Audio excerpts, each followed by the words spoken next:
আজকে আমরা অটোক্যাডের dimension toolbar নিয়ে আলোচনা করব। খুব সহজভাবে বোঝাবো। সর্বপ্রথম একটা লাইন নেব, লাইনের শর্টকাট কি এল লিখে এন্টার।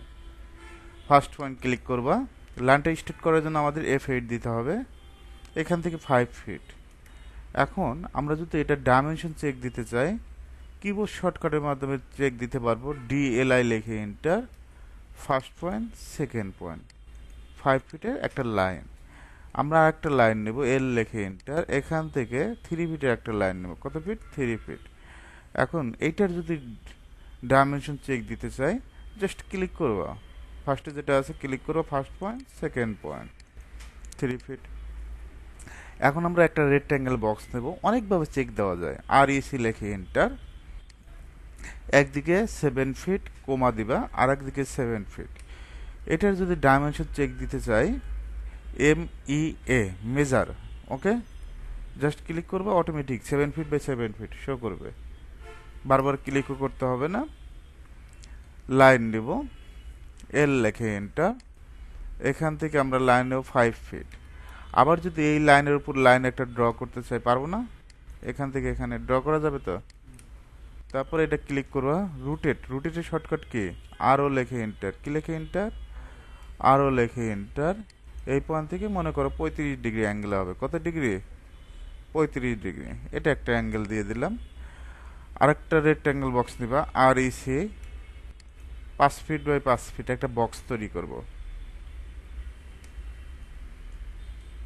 লাইন নিবা, আমি কি এই পয়েন্ট থেকে এই পয়েন্টে মিডে একটা লাইন নিতে পারবো না? আবার এই পয়েন্টে ক্লিক করব। এখন এটা রাখার প্রয়োজন নাই, ডিলেট। এভাবে কাজ করা যায়। এখন DLI লেখে এন্টার, ডাইমেনশন এটা স্টেট মেজারমেন্ট নিয়ে নেবে 5 ফিট। এখন আমি যদি এই পয়েন্ট থেকে এই পয়েন্ট চেক দিতে চাই, দেখো কেমন আসে। তাহলে আমাকে কি করতে হবে?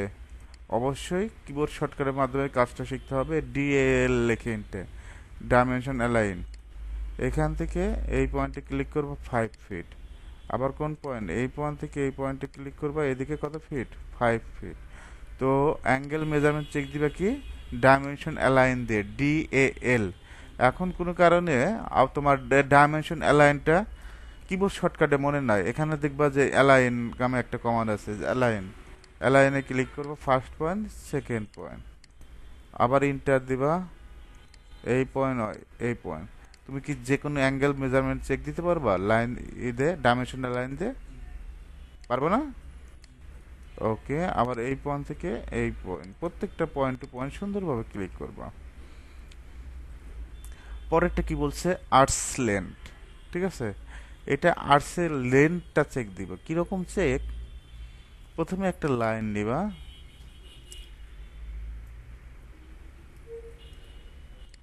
এখান থেকে 2 ফিট নিচ্ছি। কত ফিট? 2 ফিট। এদিকে 2 ফিট, পারবো না? আর এখান থেকে 10 ফিট নেব। কত ফিট? এদিকে 2 ফিট, এদিকে 2 ফিট। অফসেট আমরা 5 ফিট নেব। কত feet? 5 feet. A R C, arcs first point, second point. এখন এটা ডিলিট করে দিলাম। এটা একটা বারান্দার ডিজাইন। এখন এইটার যদি লেন্থটা আমরা চেক দিতে চাই, তাহলে কোথায় ক্লিক করব? আর্টস লেন্থে ক্লিক করবো। এখান থেকে কত ফিট আছে? 9 ফিট 5 ইঞ্চি। এভাবে লেন্থটা চেক দেওয়া যায়। যে লেখে ইন্টার জয়েন, অফসেট 2 ইঞ্চি। কত ইঞ্চি? এখান থেকে 2 ইঞ্চি নিয়ে দেবা। অর্ডিনেটের আমাদের ওই রকম কোনো কাজ নাই, আপনার লাগবে না। রেডিয়াস, তারপরে এখান থেকে ডায়ামিটার, এই দুইটা বেশি লাগে, ব্যাপক পরিমাণের আগে রেডিয়াস আর ডায়ামিটার চেক দেওয়ার জন্য। ঠিক আছে, যেগুলো লাগবে আমাদের বাস্তব ক্ষেত্রের কাজে, এগুলো নিয়ে আমরা আলোচনা করব। সি লেখে এন্টার, এখান থেকে 20 ইঞ্চি। আবার সি লেখে এন্টার, এখান থেকে 10 ইঞ্চি। কত inch? DRA, diameter radius. Okay, just click করবা। এখান থেকে কত দেওয়া আছে? 1 ফিট 8 ইঞ্চি। DRA।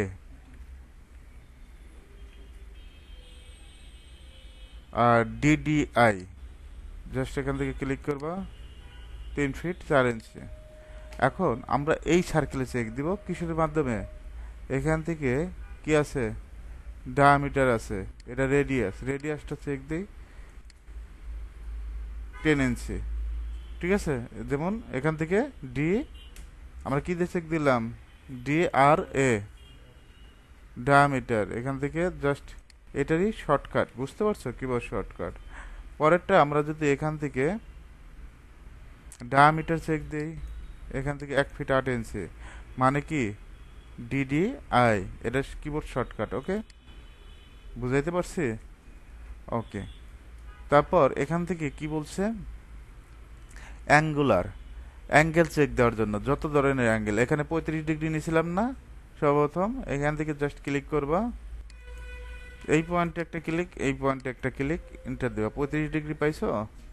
ওকে, এখন এখানে যদি ডিগ্রি চেক দিতে চাই জাস্ট ক্লিক করবা, এই পয়েন্ট, এই পয়েন্ট।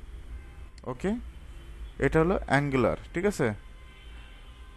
কুইক ডাইমেনশন এটা লাগবে না, এখান থেকে বেজ লাইন, বেজ লাইনও লাগবে না, কন্টিনিউ ডাইমেনশনটা লাগবে। যেগুলো লাগবে সেগুলো নিয়ে আলোচনা করব। এক্সেল লেখে এন্টার, ভি লেখে এন্টার, জাস্ট ক্লিক করবা।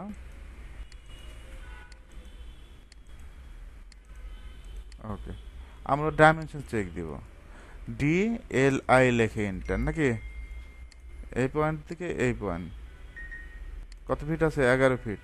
এখন যদি আমরা কন্টিনিউ ডাইমেনশনে ক্লিক করি, কোথায় ক্লিক করব?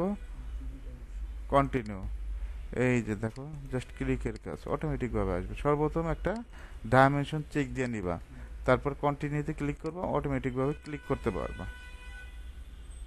তাহলে কন্টিনিউ পর্যন্ত ক্লিয়ার। তারপর ডাইমেনশন স্পেস এটা লাগবে না, ডাইমেনশন ব্রেক এটাও লাগবে না, মানে ডাইমেনশন ব্রেক করা যায়, কাটা যায়। সেন্টার মার্কটা অনেক সময় সেন্টার মার্ক প্রয়োজন হয়, এখান থেকে সেন্টার মার্ক দিতে পারবা। সি লেখে এন্টার, এখান থেকে 10 ইঞ্চি, জাস্ট ক্লিক করবা, এখান থেকে সেন্টার মার্কে ক্লিক করবা। কোথায়? সেন্টার মার্ক, জাস্ট ক্লিক করলে অটোমেটিক সেন্টার মার্কটা দিয়ে দিবে। এটা বাস্তবিক অর্থে কোনো কাজে লাগে না ওই রকম ভাবে। এটা ডাইমেনশন এডিট, কোনো সময় যদি ডাইমেনশন এডিট করতে পারে, এডিট করা লাগে, এই ডাইমেনশন এডিটের মাধ্যমে করতে পারবা। এটা হলো ডাইমেনশন টেক্সট এডিট, কোনো সময় টেক্সটটাকে যদি এডিট করতে হয়, ঠিক আছে? এই হলো ডাইমেনশন টুলবারের কাজ। আশা করি ক্লিয়ারভাবে বুঝতে পারছো। আমাদের বাস্তব ক্ষেত্রে কোনটা লাগে? ডি এল আই, অ্যালাইন, আর্টসলেন, তারপর আমাদের এখান থেকে রেডিয়াসটা লাগে, তারপর ডায়ামিটারটা লাগে, অ্যাঙ্গুলারটা মানে অ্যাঙ্গেল চেক দেওয়ার জন্য। এখান থেকে কুইক ডাইমেনশন বলতে তাড়াতাড়ি যে ডাইমেনশন চেক দেওয়া যায়, ওর সাথে আমরা কন্টিনিউ ডাইমেনশনটাই বেশি ব্যবহার করি, এটা লাগে। তারপরে তোমার কোনো কারণে যদি সেন্টার মার্ক প্রয়োজন হয়, এখান থেকে সেন্টার মার্কটা ক্লিক করতে পারবে। এই কয়েকটাই আমাদের বাস্তব লাইভে কাজে লাগে।